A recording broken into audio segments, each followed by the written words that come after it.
Irmãos queridos, graça e paz. Hoje falaremos um pouco acerca da gratidão. Você se considera um cristão agradecido? Você sabe o que significa em tudo dar graças?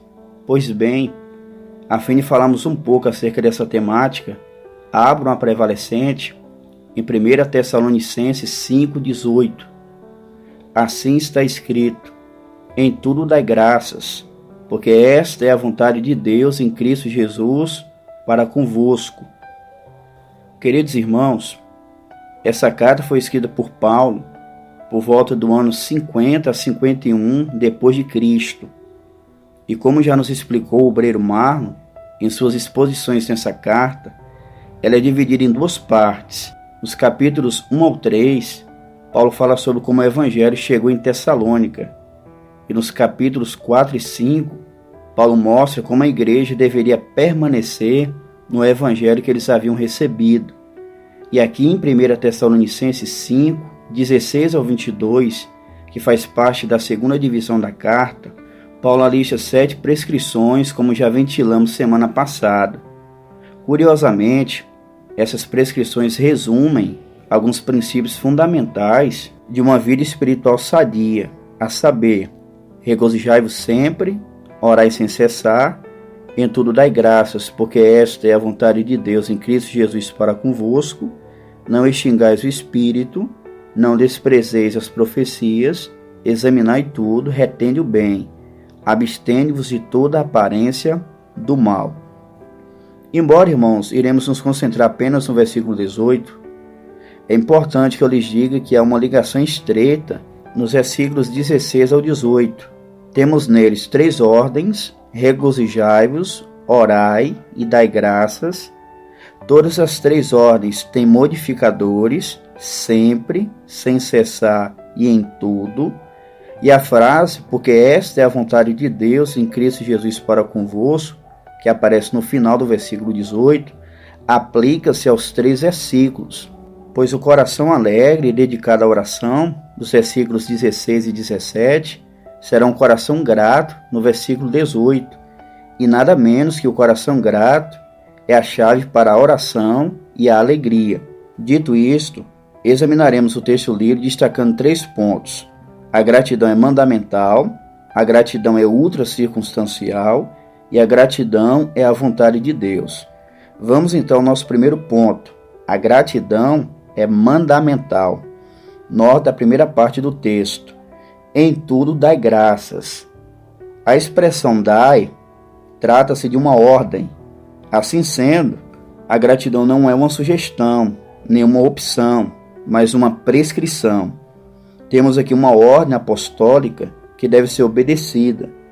Há pelo menos, irmãos, 43 referências à gratidão nos escritos de Paulo. Vejamos alguns exemplos. Efésios 5:20, dando sempre graças por tudo a nosso Deus e Pai, em nome de nosso Senhor e Salvador Jesus Cristo.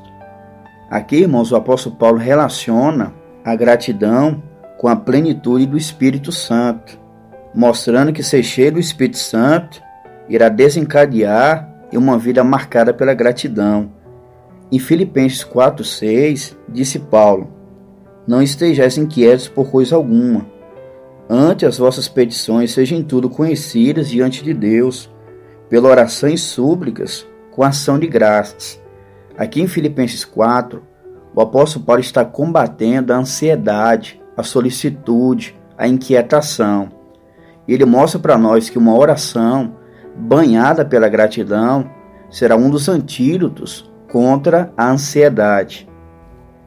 Em Colossenses 3,15, ainda disse o apóstolo Paulo: e a paz de Deus, para a qual também fostes chamados em um corpo, domine em vossos corações e sede agradecidos.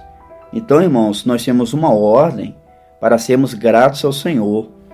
Mas a Bíblia Sagrada, além de ordenar que sejamos agradecidos, ela também dá exemplos de pessoas que foram agradecidas. Por exemplo, Davi foi mencionado no sermão anterior como exemplo de oração, mas além disso, ele também foi um exemplo de uma pessoa agradecida.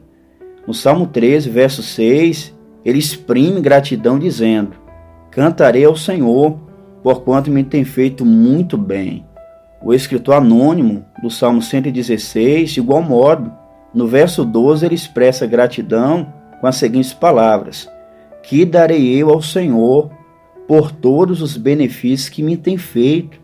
Percebam que ele reconhece os benefícios do Senhor em sua vida e ele queria exteriorizar um ato de gratidão. Jesus, sendo plenamente Deus e perfeitamente homem, durante seu ministério terreno, externou gratidão ao Pai. Em Mateus 11, 25, ele deu graças ao Pai pela salvação dos pecadores. Naquele tempo, respondendo, Jesus disse: graças te dou ao Pai, Senhor do céu e da terra, que ocultaste essas coisas aos sábios e instruídos e as revelaste aos pequeninos. Em João 11, 41 ao 43, antes de ele ordenar que Lázaro ressuscitasse, o texto nos informa o seguinte: tiraram, pois, a pedra, e Jesus, levantando os olhos para o céu, disse: Pai, graças te dou, por me haveres ouvido. Eu bem sei que sempre me ouves, mas eu disse isso por causa da multidão que está ao redor, para que creiam que tu me enviaste. E tendo dito isto, clamou com grande voz: Lázaro, vem para fora. Não foi diferente quando o Senhor Jesus Cristo estava prestes a multiplicar os pães e os peixes. Em Mateus 15, 32 ao 39, ele externou gratidão ao Pai. Quando ele participou da última Páscoa com os seus e instaurou a ceia cristã, Jesus também deu graças ao Pai. Deveras, Jesus é o nosso grande exemplo e devemos imitá-lo. Paulo, o mentor espiritual da igreja que estava em Tessalônica, era agradecido a Deus, inclusive pelos tessalonicenses. Ouçam 1 Tessalonicenses, capítulo 1, versículo 2. Sempre damos graças a Deus por vós todos, fazendo menção de vós em nossas orações. Então percebam que Paulo ele era agradecido a Deus, inclusive pela igreja que estava em Tessalônica. No capítulo 2, versículo 13 da primeira carta aos Tessalonicenses, ainda lemos: pelo que também damos sem cessar graças a Deus, pois havendo recebido de nós a palavra da pregação de Deus, a recebeste não como palavra de homens, mas segundo é na verdade como palavra de Deus, a qual também opera em vós os que crerdes. Então percebe, irmãos, que além da igreja de Tessalônica ter a ordem para ser agradecida, ela tinha um exemplo de uma pessoa agradecida. Além da igreja receber uma ordem apostólica para ser grata, ela tinha um exemplo de um líder grato. Avancemos então ao segundo ponto. A gratidão deve ser ultra circunstancial. Diz o texto: em tudo dai graças. Não se trata, irmãos, de uma gratidão baseada em interesses pessoais. Não é ser grato só quando as coisas vão bem. É ser grato a Deus em tudo. Porém, para que isso, irmãos, seja uma realidade em nossa vida, precisamos atentar para 3 pontos. Primeiro, precisamos ser verdadeiros cristãos. Quando lemos Romanos capítulo 1, versículos 20 ao 32, Paulo ele descreve a pecaminosidade dos ímpios e a lista 21 itens que é encabeçada pelas seguintes palavras: tendo conhecido a Deus, isto é, pela revelação geral e pela consciência, não glorificaram como Deus, nem lhe deram graças. Por quê? Porque eram incrédulos. Os incrédulos são caracterizados pela ingratidão. Em 2 Timóteo, capítulo 3, versículos 1 e 2, disse Paulo: sabe, porém, isto, que nos últimos dias sobrevirão tempos trabalhosos, porque haverá homens amantes de si mesmos, avarentos, presunçosos, soberbos, blasfemos, desobedientes a pais e a mães, ingratos, profanos. Então percebe, irmãos, que o ímpio ele é marcado pela ingratidão, ao passo que o verdadeiro cristão é marcado pela gratidão. Então nós só teremos capacidade de externarmos gratidão ao Senhor se primeiro formos verdadeiros cristãos. Em segundo lugar, precisamos reconhecer a soberania de Deus. Se o cristão não reconhece que Deus governa a história, inclusive a sua própria vida, ele viverá murmurando, lamentando e viverá sempre insatisfeito. O cristão só será de fato grato ao Senhor em tudo se ele reconhecer a soberania de Deus. No Salmo 115, verso 3, lemos assim: mas o nosso Deus está nos céus e faz tudo o que lhe apraz. Perceba, irmãos, que Deus é sublime, Ele está nos céus, Ele é transcendente e faz tudo o que lhe apraz. Ele é soberano, Ele tem autoridade inquestionável sobre a sua criação. Quando reconhecemos a soberania de Deus, entenderemos que tudo que acontece é para a glória de Deus e para o nosso próprio bem. Como se esquecer de Romanos 8, 28? E sabemos que todas as coisas contribuem juntamente para o bem daqueles que amam a Deus, daqueles que são chamados por seu decreto. Amados irmãos, reconheçamos a soberania do Senhor e sejamos gratos a Ele. Terceiro lugar, irmãos, precisamos reconhecer as obras de Deus. Se esquecermos, irmãos, dos feitos do Senhor, não iremos externar gratidão a Ele. Mas se nos concentrarmos no fato que Deus tem se manifestado na história ao nosso favor, viveremos uma vida de glorificação ao nome do Senhor. E é interessante notar que quando nós falamos das obras do Senhor, muitas são as obras que Deus tem feito ao longo da história, irmãos. São incontáveis. Ele faz na sua sabedoria. No livro de Jó 5, verso 9, ele disse em relação a Deus: Ele faz coisas tão grandiosas que se não podem esquadrinhar, e tantas maravilhas que se não podem contar. Então nós, irmãos, precisamos atentar para as obras de Deus, a fim de denotarmos gratidão a Ele. Deus, irmãos, nos criou, como aprendemos no sermão de domingo, e tem nos dado a manutenção. Em Atos 17, 25, que Arne mencionou, Paulo, ao pregar para os atenienses, corrobora isso. Nem tão pouco é servido por mãos de homens, como que necessitando de alguma coisa, pois Ele mesmo é quem dá a todos a vida, a respiração e todas as coisas. E sobretudo, irmãos, Deus deu seu único Filho, para que todo aquele que nele crê não pereça, mas tenha vida eterna. Cristo deu-se a si mesmo, em preço de redenção por todos, para servir de testemunho ao seu tempo.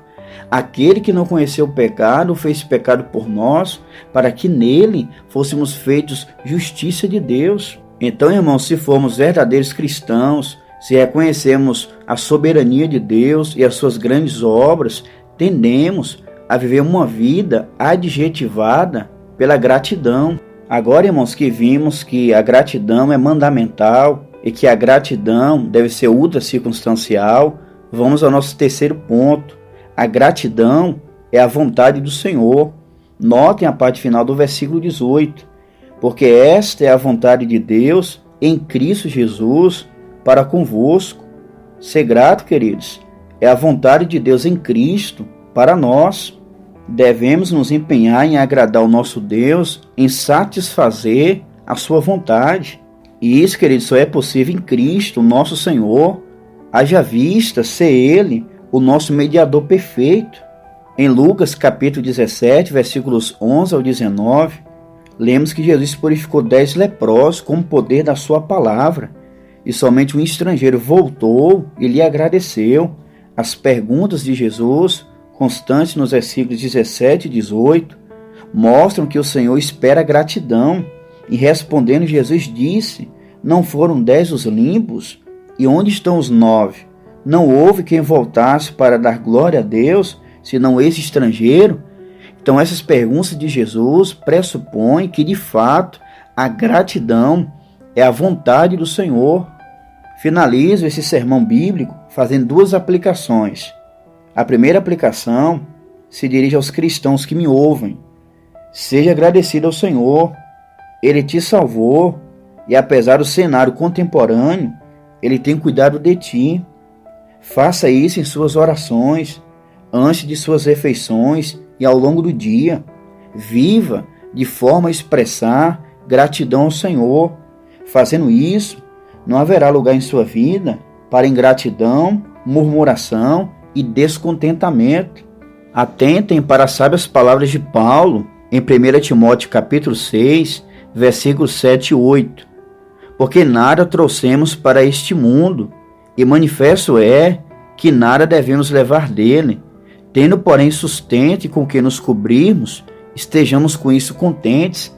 A segunda aplicação se dirige aos não cristãos que me ouvem. Talvez, hora ou outra, você diga: graças a Deus por algo bom que lhe acontece. Meus parabéns por isso. Porém, enquanto você não se reconciliar com Deus através de Cristo, a sua vida será caracterizada pela ingratidão, como verificamos na Santa Palavra de Deus. Fica o apelo do Evangelho ao seu coração, caro amigo.